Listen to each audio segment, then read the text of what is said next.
Hello everyone, कैसे आप सभी लोग। आई होप बहुत अच्छे होंगे and welcome back. This is the pharmaceutics packaging material part 2।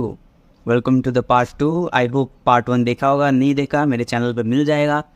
And before starting the video I would like to ask you कि please मेरे को सब्सक्राइब एंड शेयर जो भी कर सकते हो, फ्री में, सब फ्री है।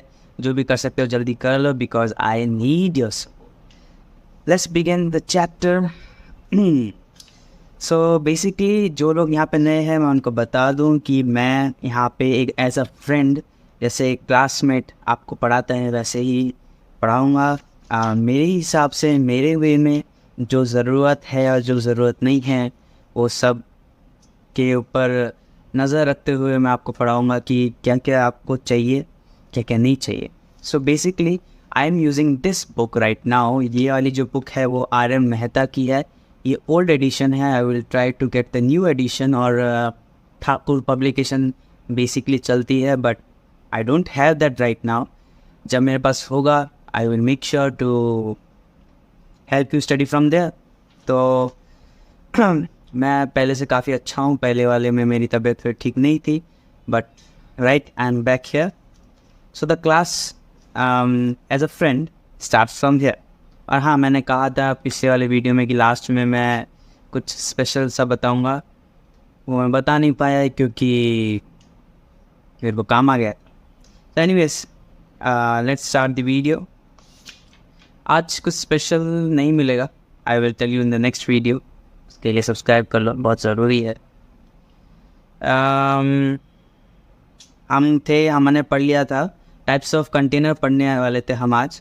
सो the container are of 8 types. 8 types of container होते हैं। I guess there are some more types of container, और इन्हीं के अंदर कुछ डिटेल में कंटेनर्स होते हैं बट इस बुक के अंदर यही है। So let me tell you what are these types of container. पहला है single dose container. The container used to supply only 1 dose of medicament and hold generally parental product, example amorphous and vials. So exactly मैंने एक mistake, I think मैंने mistake नहीं करी थी। Parental products का मतलब ये होता है जो वेन्स में इंजेक्ट करा जाता है। नॉन पेरेंटल होता है जो वेन्स में इंजेक्ट नहीं करा जाता है, वो स्किन पे लगाया जाता है। सो पेरेंटल प्रोडक्ट के अंदर आता है single dose container, ampoules and vials. Ampoule और वाइल के अंदर एक जो छोटा सा एम्प्यूल आता है या वाइल आता है जिसके अंदर या तो ऊपर एक स्टील कैप लगा रहता है जिसके मिडल में एक रबर होता है जिसके अंदर इंजेक्शन से इंजेक्ट करा जाता है एंड देन वो मेडिसिन को निकाला जाता है। And vials are, I guess मैं उल्टा बोल रहा हूँ, ampoules are that glass container जिसके अंदर आपको नाइफ से एक वीक पॉइंट क्रिएट करना पड़ता है। Then you have to hit it with the knife and then आपको वहाँ से इंजेक्शन से निकालना पड़ता है। And vials are the container which have that dose in it, जिसके ऊपर एक स्टील कैप होती है और उसके बीच में रबर होता है जिसमें इंजेक्शन को डाला जाता है and then you have to extract the medicament out. So these are single dose container जिसको एक बार ही यूज़ करा जाता है, बार बार यूज़ नहीं करते हैं। Generally to hold parenteral product, yes. Multi-dose container. These container allow the withdrawal of those various intervals without changing the strength, quality and purity of the remaining portion. These container hold more than 1 dose and are used as injectables, example vials. So मैंने सही बोला? I guess मैंने उल्टा बोल दिया again. Vials are, I'm getting confused, जैसे आप लोग भी होते होंगे। एनीवेज वाइल्स के अंदर होता है 1 से 2 बार यूज़ करा जा सकता है जिसके अंदर वो होता है ना, एक प्योर डिस्टिल्ड वाटर रहता है या एक लिक्विड रहता है ना जिसको हम निकाल के उसके अंदर मिक्स करते हैं, इंजेक्शन से मिक्स करते हैं देन शेक करते हैं, उसमें पाउडर आता है सिंगल डोज में, वो वाइल होता है। और एम्पूल मैंने सही बताया जिसको नाइफ से कट करके तोड़ा जाता है, एक बारी में 1 टिक शॉट होता है। सो वाइल्स के अंदर मल्टी डोज भी आता है जिसको हम बार बार यूज़ कर सकते हैं, लाइक 5 ml 5 ml 5 ml ऐसे करके, लाइक 15 ml का एक वाइल होता है ऐसे करके। light resistant container. These containers protect the medicament from harmful effect of light. These containers are used to store those medicaments which are photosensitive. Sensitive. Sentence. Anyways, sensitive. तो इसका ये ऐसे टाइप के मेडिकामेंट्स ऐसे कंटेनर होते हैं जो borosilicate glass होते हैं. बोरोसिलिकेट ग्लास और of brown colour, deep brown colour के होते हैं. And they protect the drugs from the light, क्योंकि वो लाइट को एब्जॉर्ब कर लेते हैं अपने अंदर, और वो लाइट को हार्मफुल इफ़ेक्ट्स ऑफ लाइट वो पास नहीं करने देते उन drug medicaments. Well closed container. A well-closed container protects the contents from loss during the transportation, handling, storage. Okay, well-closed container, जो container sealed होके आते हैं ना, basically सारे ही well-closed होते हैं. The well-closed are ones of different type, थोड़ा सा अलग होते हैं, which are not easily to take out. I guess वो जो प्रेशर वाले होते हैं ना, जो ऐसे प्रेशर देके फिर खोलना पड़ता है, नॉर्मली ऐसे खुल नहीं सकता.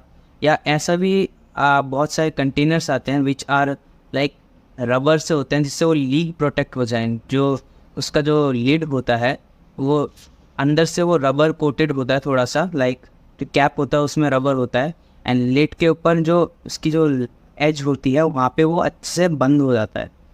सो these are that kind of container which are well closed, जो ट्रांसपोर्टिंग टाइम पे वैसे सारे ही होते हैं देखा जाए तो, but specific ones are always the best examples. Air tight container. These are also called hermetic container. hermetic containers, these are also called hermetic container. ये याद रखना, ये वाला नाम याद करने के लिए है, ऐसे नॉर्मली आप समझ नहीं पाओगे, इसको याद करना पड़ेगा. These container have airtight sealing or closing. These container protect the products from dust, moisture and air, whereas airtight sealed container are used for injectable. Airtight closed container are meant for the storage of other products. So yes, जो भी medicament से air जो sensitive होते हैं, जो हवा में रखने पर ख़राब हो जाते हैं, the medicament who are which are like जल्दी से जल्दी सेंसिटिव होते हैं बहुत सारी चीज़ों से. So air tight containers are meant for that, जो एयर को ज़्यादा पास होने नहीं देते. स्पेशली इंजेक्टेबल्स ज़्यादातर ऐसा होते हैं कि वो सेंसिटिव होते हैं to the environmental like air pressure. So air tight containers are for them. tightly closed container. These container protect the contents from contamination by liquid. तो ये कंटेनर्स टाइटली क्लोज्ड कंटेनर जो होता है वो जो मेडिकामेंट है उसको कंटेमिनेशन से दूर रखता है.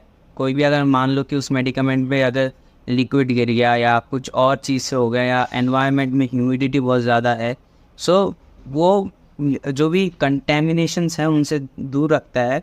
Solid and vapour from the loss और deterioration of the material from efference, liquence और evaporation under the normal condition of handling, storing and distribution. कहने का ये मतलब है टाइटली क्लोज्ड कंटेनर के अंदर ये ऐसे टाइप के कंटेनर्स होते हैं जो मेडिसिन्स को बहुत अच्छे से होल्ड करते हैं. एंड स्पेशली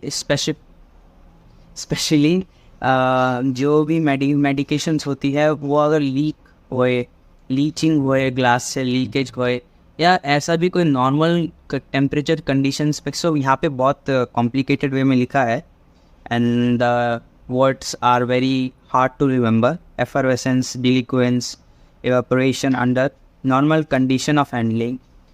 नॉर्मल कंडीशन जब हैंडलिंग होता है, उसकी स्टोरेज होता है, वहाँ जब उस पे से जब मेडिसिन जब निकाला जाता है, यूज़ करा जाता है, वही नॉर्मल हैंडलिंग के टाइम, ट्रांसपोर्टिंग के टाइम जो भी हो, उसमें जब एफरवेसेंस, लीकेज हो, डिलिक्वेंस, लीचिंग हो या कुछ भी टाइप के ऐसा एनवायरमेंटल नॉर्मल कंडीशन में भी जो भी होता है उससे प्रोटेक्ट करने के लिए we use tightly close container. Tamper evident containers. These containers are filled with a device or mechanism that reveals irreversibly whether the container has been opened. तो टेम्पर एविडेंट कंटेनर, यहाँ पे ये कंटेनर होते हैं एक डिवाइस और एक mechanism से, मतलब एक टाइप का मैकेनिज़्म होता है इनके अंदर जो मेक श्योर करता है कि ये खोला गया है कि नहीं। मतलब टेम्पर, यहाँ पे टेम्पर एविडेंट का मतलब ये है कि उसके साथ कोई टेम्पर हुआ है क्या, उसके साथ कोई चेंज हुआ है क्या, उसको खोला गया है क्या, उससे छेड़छाड़ करी गई है क्या। टेम्पर का मतलब यहाँ पे छेड़छाड़ बोलते हैं, हिंदी में बोलते हैं चेंज, छेड़छाड़ हुई है, और इंग्लिश में बोलते हैं, मतलब नॉर्मल कैजुअली बोलता है कि कोई चेंजेस आई है नॉर्मल कंडीशन से। सो टेम्परिंग का मतलब कोई छेड़छाड़, तो उसका एविडेंट लाइक ऐसे कंटेनर जिसके अंदर एक ऐसा प्रोटेक्शन रहता है जिसको आप जब टेम्पर करोगे ना तो वो अपना स्ट्रक्चर को चेंज कर देगा। या जैसे होता है ना, एक लिड के साइड में एक चिपका हुआ रहता है जिसको खोलने पे वो परमानेंटली निकल जाता है, नीचे आ जाता है, तो वैसे पता लग जाता है कि इसके साथ टेम्पर हुआ है कि नहीं। तो यहाँ पे टेम्पर यानी छेड़छाड़, एविडेंट मतलब हमको दिख जाता है इसके साथ कोई छेड़छाड़ हुई है कि नहीं। Aerosol container, these container are used to hold aerosol product. These container have adequate mechanical strength in order to bear the pressure. तो ये टाइप के कंटेनर एरोजोल के जो प्रेशर है उनको हैंडल कर सकती है। एरोजोल के प्रेशर को हैंडल से मेरा ये मतलब है कि एरोजोल्स एक टाइप के छोटे छोटे पार्टिकल्स होते हैं जिनको बहुत अंडर प्रेशर रखा जाता है, और प्रेशर पे वो लिक्विड फॉर्म में रहते हैं, and when you release pressure they spread out, like जैसे कि स्प्रेज होता है डीओज, वैसे ही ऐसा ही कुछ टाइप का होता है। सो इनकी जो मैकेनिकल स्ट्रेंथ होती है वो विथस्टैंड, वो झेल सकती है, विथस्टैंड वो झेल सकती है the pressure in which aerosol has been stored. जिस कंटेनर में वो स्टोर करा गया है वो कंटेनर इतना ही स्ट्रांग होता है कि वो उसके प्रेशर को विथस्टैंड कर पाए। मटेरियल यूज, फिर यहाँ तक हो गया आटो के आटो। Let's go to the next topic, वो है मटेरियल यूज फॉर पैकेजिंग। तो क्या क्या मटेरियल यूज़ होते हैं पैकेजिंग कंटेनर में।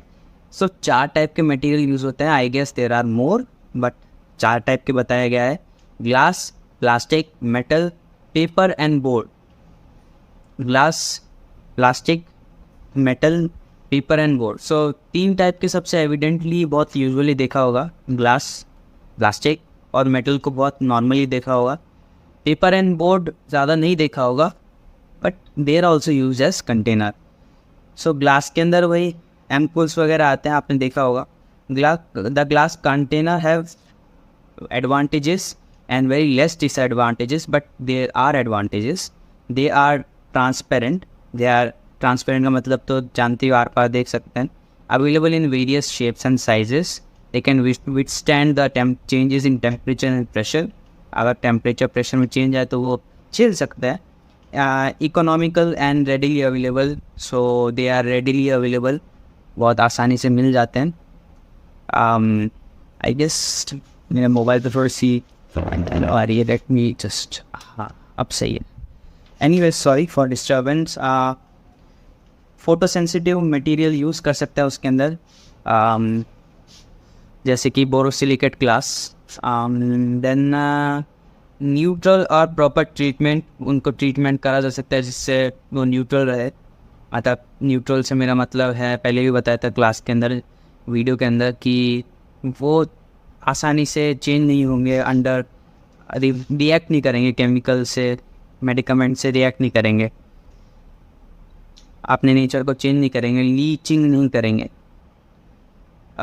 इम्पेरेबल and moisture atmospheric gases, they have good protection power.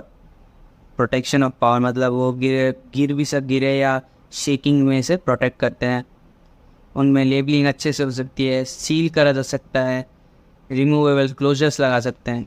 So disadvantages क्या है, वो फ्रेजाइल है, मतलब गिर जाए तो टूट सकता है, वो बहुत हैवी होते हैं, ट्रांसपोर्टेशन कॉस्ट इंक्रीज करते हैं, और वो ग्लास कंटेनर कुछ एल्कलाई और एमरफस एल्कलाई तो मतलब वो एल्कलाई रिलीज़ कर सकते हैं। एमरफस नहीं, एक्वस प्रिपरेशन, जो लिक्विड प्रिपरेशन है उससे रिएक्ट कर सकते हैं, और एल्कलाई मटेरियल जो है वो रिलीज़ कर सकते हैं, बट ज़्यादा नहीं करते हैं, बट कर सकते हैं।